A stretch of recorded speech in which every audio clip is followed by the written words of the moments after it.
Hey Junior Giants, it's Craig Albernaz, and we're back again for our second installment of indoor catching. Today's area of focus is going to be blocking.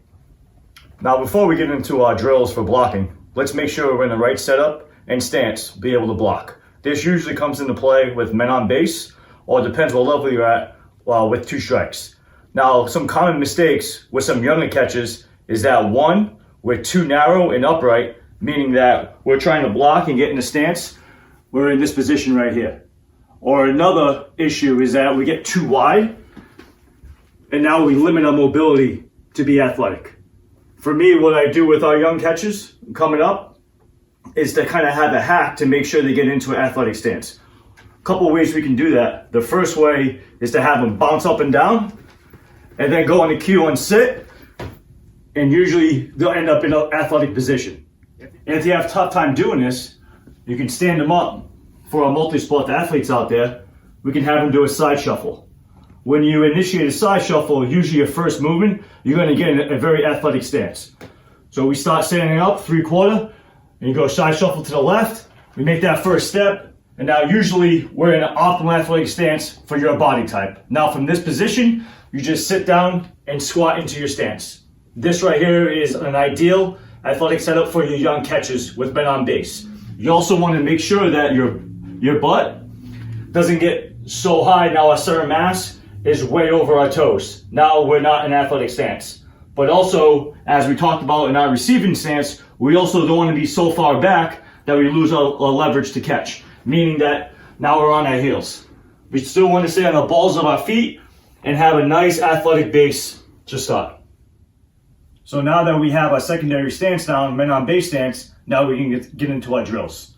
For right now, what I'm going to use for home plate, we have a dish towel, and then we have 3 of my son's Hot Wheels cars as landmarks for us.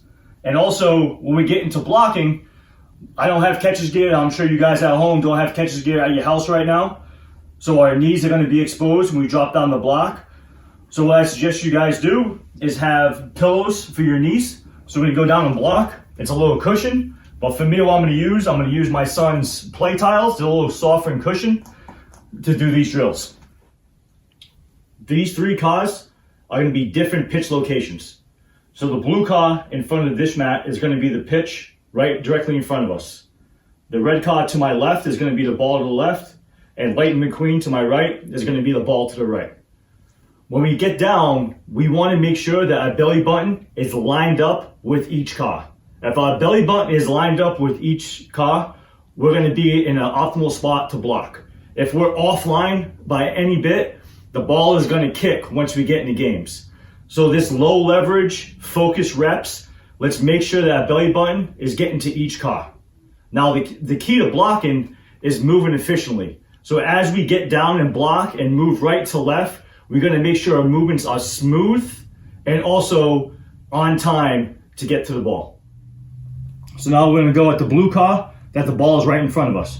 We're going to get up in that secondary stance, and then you're going to go on your own, and you're going to fall forward and block the ball in front of us. So right now our checkpoints, we want to make sure we have a nice wide base. All right, so now if we have a wide base, now our glove, you can go directly to our 5-hole, and our arm is not exposed. If we get too narrow at our base, it's a longer way for our glove to travel to get to the 5-hole, and now our arms are exposed. Anyone that's been hitting the baseball in the arms, it doesn't feel good. Not to mention, they're not flat, they're round, and the ball's going to kick. So the wider we get, our glove can get out of the way, and now our arms are out of the way, and now we have a whole chest protector to block the ball. For me, what I like to think about, and is what I tell my catchers, is that to make sure when they fall down on the inside of their knees. So now we're going to go to the ball to my right, the Light McQueen ball. So we can get up in that secondary stance, and then you go on your own, and you're going to slide over and block the ball to your right.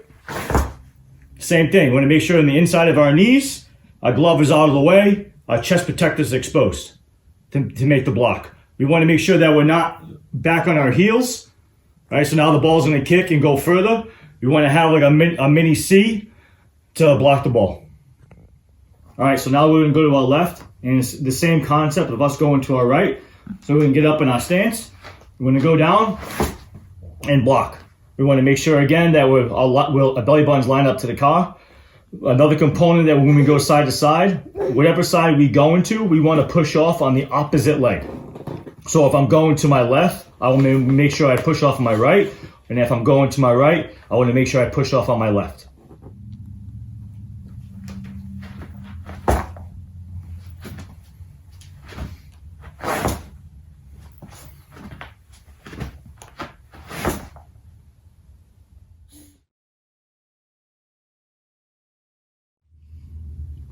So the first drill you can do, if you have a partner or someone that can help you out, is just throw balls off you to kind of get the feel of it. So right now, I'm going to use my 9-month-old son to demonstrate. So you just take the ball, good job, good block.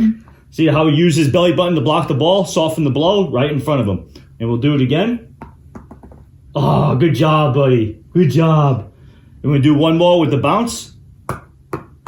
Now that time he didn't get his belly button in front of it, and it kind of hit off the side and it ricocheted. So now he has to pounce on it and recover the ball and make a throw at second base. So another drill we can do for blocking, if you don't have a partner to work with you at your house, is that you can use the same thing we did for receiving, where we just have a ball, preferably a bouncy ball or a sock, and use a wall or a door to throw it up against. So now we can kind of get the live reps without having a partner to work with us. So very similar, when we do receiving, we're going to throw it, drop down and block.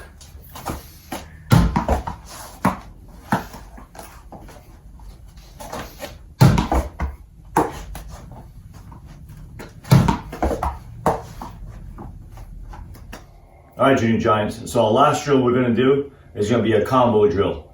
We're going to touch on some receiving and then blocking. So right now we're going to still throw the ball against the wall, and we're going to go 1-and-1.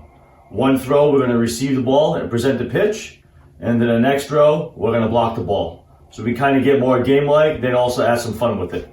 All right, so the first one, we'll receive it, up in our secondary stance, run around base stance, and then the next one, block. Let's alternate 1-and-1.